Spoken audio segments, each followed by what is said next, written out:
சற்று முன் வெளியான முக்கிய அறிவிப்பின்படி 8வது ஊதிய குழு உருவாக்கப்பட்ட டீம். புதிய சம்பளம் எப்போது அமலுக்கு வரும், யாருக்கு வரும்? செய்தியை முழுமையாக கேட்கறதுக்கு முன்னாடி நம்ம சேனலை சப்ஸ்கிரைப் பண்ணலாம். சப்ஸ்கிரைப் பண்ணிக்கோங்க. மறக்காம பெல் பட்டனை கிளிக் பண்ணிக்கோங்க. அப்பதான் நம்மளுடைய அப்டேட்டட் நியூஸ் உங்களுக்கு உடனுக்குடன் வந்து சேரும். மத்திய அரசு 8வது மத்திய ஊதிய குழுவிற்கான செயல் திட்டத்தை, அதாவது டேர்ம்ஸ் ஆஃப் ரெஃபரன்ஸ் TOR இறுதியாக அங்கீகரித்துள்ளது. சுமார் 10 மாத கால தாமதத்திற்கு பிறகு இந்த முக்கிய முடிவு எடுக்கப்பட்டுள்ளது.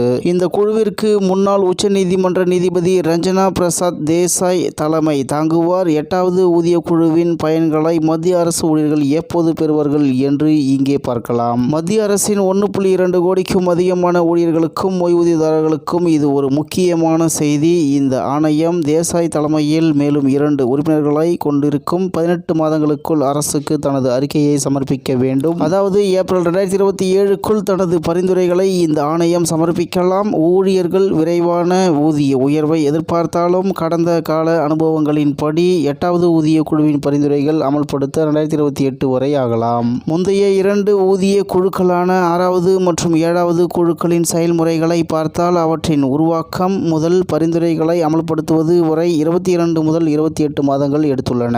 6வது ஊதிய குழு ஜூலை 2006இல் அறிவிக்கப்பட்டு அக்டோபர் 2006இல் செயல் திட்டம் அங்கீகரிக்கப்பட்டது. மார்ச் 2008இல் அறிக்கை சமர்ப்பிக்கப்பட்டு ஆகஸ்ட் 2008இல் கேபினெட் ஒப்புதல் அளித்தது. மொத்தத்தில் இந்த செயல்முறைக்கு சுமார் 22 மாதங்கள் ஆகின. பரிந்துரைகள் ஜனவரி 1, 2006 முதல் நடைமுறைக்கு வந்தன. 7வது ஊதிய குழு செப்டம்பர் 2013இல் அறிவிக்கப்பட்டு பிப்ரவரி 2014இல் செயல் திட்டம் அங்கீகரிக்கப்பட்டது. நவம்பர் 2015இல் அறிக்கை சமர்ப்பிக்கப்பட்டு ஜூன் 2016இல் ஒப்புதல் அளிக்கப்பட்டது. இதற்கு சுமார் 28 மாதங்கள் ஆகின. பரிந்துரைகள் ஜனவரி 1, 2016 முதல் நடைமுறைக்கு வந்தன. இந்த 2 ஊதிய குழுக்களின் அனுபவங்களின்படி செயல் திட்ட ஒப்புதலில் இருந்து ஊதிய திருத்தங்கள் நடைமுறைக்கு வருவதற்கு சுமார் 2 முதல் 2.5 ஆண்டுகள் ஆகும். மேலும் 8வது ஊதிய குழு செயல்பாட்டிற்கு வரும் முறையாக 8வது ஊதிய குழு ஜனவரி 16, 2025 அன்று அறிவிக்கப்பட்டாலும் அதன் செயல் திட்டம் அக்டோபர் 28, 2025 அன்றுதான் அங்கீகரிக்கப்பட்டது. இப்போது குழு 18 மாதங்களுக்குள் அறிக்கையை சமர்ப்பிக்க வேண்டும். அதாவது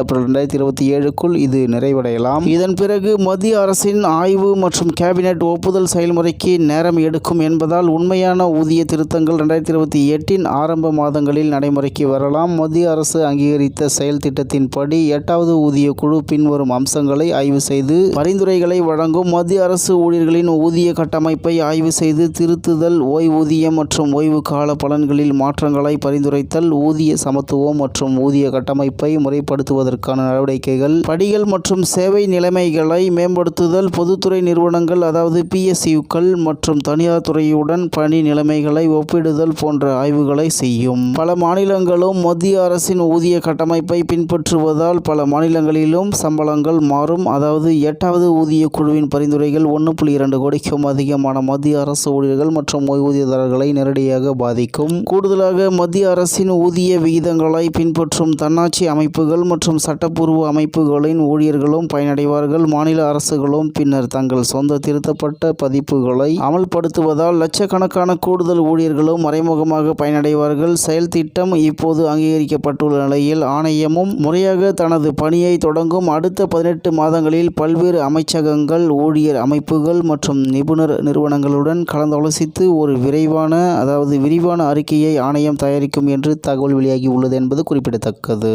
இத்துடன் இன்றைய முக்கிய செய்தி நிறைவு பெறுகிறது. மேலும் இது போன்ற செய்திகளை உடனுக்குடன் தெரிந்து கொள்ள RK நியூஸ் தமிழ்நாடு சேனல் உடன் இருங்கள். நன்றி, வணக்கம்.